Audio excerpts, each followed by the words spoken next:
ಸಕಲೇಶಪುರದ ತಾಲೂಕು ಕಚೇರಿನಲ್ಲಿ ಈ ಅಧಿಕಾರಿಗಳು ಏನು ಮಾಡ್ತಾರೆ ಅದೇ ಆಗಿದೆ. ಮತ್ತೆ ಈ ಪ್ರೆಸ್ ಮೀಟ್ ಅಲ್ಲಿ ನಾನು ಇನ್ನೊಂದು ಮನವಿನ ಮಾಡ್ತೀನಿ, ಸಕಲೇಶಪುರದ ರೈತರುಗಳಲ್ಲಿ ಯಾರ್ಯಾರ ಪಾಣಿಗಳು ಯಾರ್ಯಾರಿಗೆ ಹೋಗಿ ಕೂತಿದೆ ಅನ್ನೋದು ಯಾರಿಗೂ ಗೊತ್ತಿಲ್ಲ. ದಯವಿಟ್ಟು ಒಮ್ಮೆ ಸಕಲೇಶಪುರದ ಎಲ್ಲ ಪ್ರತಿಯೊಬ್ಬ ರೈತರು ಸಹ ಬಂದು ಅವರವರ ಪಾಣಿಗಳನ್ನ ಚೆಕ್ ಮಾಡ್ಕೊಳ್ಳಿ.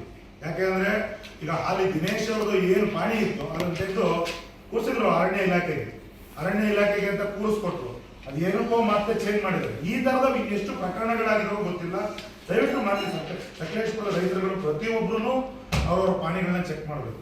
ಹಾಗೆ ಈ ಮುಖಾಂತರ ಪ್ರೆಸ್ ಮೀಟ್ ಮುಖಾಂತರ ನಾನು ಒತ್ತಾಯಿಸೋದೇನು ಅಂತಂದ್ರೆ, ರೈತರ ಮೇಲೆ ದೌರ್ಜನ್ಯವನ್ನು ಎಸಗುತ್ತಿರುವಂತಹ ಈಗಾಗಲೇ ಏನು ಹಾಲಿ ಸರ್ವೆ ನಂಬರ್ ನಮ್ಮ ರೈತರ ಹೆಸರಲ್ಲಿದೆ ಅವರ ಮೇಲೆ ದೌರ್ಜನ್ಯವನ್ನು ಎಸಗುತ್ತಿರುವಂತಹ ದಬ್ಬಾಳಿಕೆಯನ್ನು ಮಾಡ್ತಿರುವಂತಹ, ಹಾಗೆಯೇ ಕೋರ್ಟ್ ಆರ್ಡರ್ಗೂ ಸಹ ಬೆಲೆ ಕೊಡದಿರುವಂತಹ, ಗೌರವ ಕೊಡದಿರುವಂತಹ ನಮ್ಮ RFO ಸಕಲೇಶಪುರದ RFO ಏನಿದ್ದಾರೆ ಹೇಮಂತ್ ಕುಮಾರ್, ಹಾಗೆ ನಮ್ಮ ಗಾರ್ಡ್ ದೇವರಾಜ್ ಅವರು, ಉಮೇಶ್ ಅವರು, ಫಾರೆಸ್ಟರ್ ಉಮೇಶ್ ಅವರು, ಹಾಗೆ ಅರ್ಜುನ್ ಅವರು, ಫಾರೆಸ್ಟರ್ ಅರ್ಜುನ್ ಅವ್ರನ್ನ ಈ ತತ್ಕ್ಷಣಕ್ಕೇನೆ ಸರ್ಕಾರ ಮತ್ತು ಮೇಲಧಿಕಾರಿಗಳು ಅವರನ್ನ ಸಸ್ಪೆಂಡ್ ಮಾಡಬೇಕು.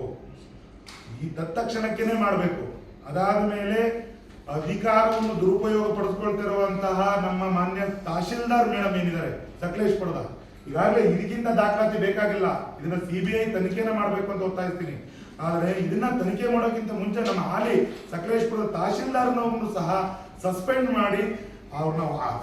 ಮಾಡಿ ಅದಾದ ನಂತರ ಇದನ್ನ ತನಿಖೆ ಮಾಡಬೇಕು ಅಂತ ಆದೇಶಿಸ್ತೀವಿ. ಯಾಕೆ ಅಂತಂದ್ರೆ ಒಂದು ಪಾಣಿನ ಬದಲಾವಣೆ ಮಾಡೋದಿದೆಯಲ್ಲ, 1 ಇಂಚು ರೈತನ ಜಾಗವನ್ನ ಪಾಣಿನಲ್ಲಿ ಹೆಚ್ಚು ಮಾಡ್ಲಿಕ್ಕೂ ಅಧಿಕಾರ ಯಾರಿಗೂ ಇಲ್ಲ, ಕಮ್ಮಿ ಮಾಡ್ಲಿಕ್ಕೂ ಅಧಿಕಾರ ಇಲ್ಲ.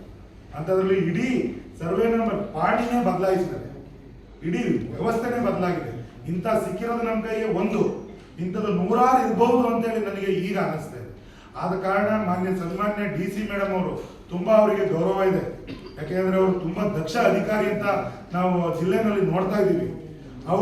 ಅವರ ಕೆಳಗೆ ಕೆಲಸ ಮಾಡುವಂತ ಅಧಿಕಾರಿಗಳು ಈ ತರ ತಪ್ಪುಗಳನ್ನ ಮಾಡ್ತಾ ಬಂದ್ರೆ DC ಅವ್ರ ಮೇಲಿರುವಂತ ಗೌರವ ಹಾಸನ ಜಿಲ್ಲೆಯ ಜನತೆಗೆ ಕಮ್ಮಿ ಆಗ್ತದೆ. ಹಾಗಾಗಿ ಇವರನ್ನ ಈ ತಕ್ಷಣಕ್ಕೇನೆ ತಹಶೀಲ್ದಾರನ್ನ ಹಾಗೆ ಇದಕ್ಕೆ ಸಂಬಂಧಪಟ್ಟಂತಹ ಯಾರ್ಯಾರು ಕೈ ಜೋಡಿಸಿದ್ದಾರೆ ಅವರೆಲ್ಲರನ್ನೂ ಸಸ್ಪೆಂಡ್ ಮಾಡಬೇಕು ಅಂತ ಹೇಳಿ ಮುಖಾಂತರ ಕೇಳ್ಕೊಳ್ತೀವಿ.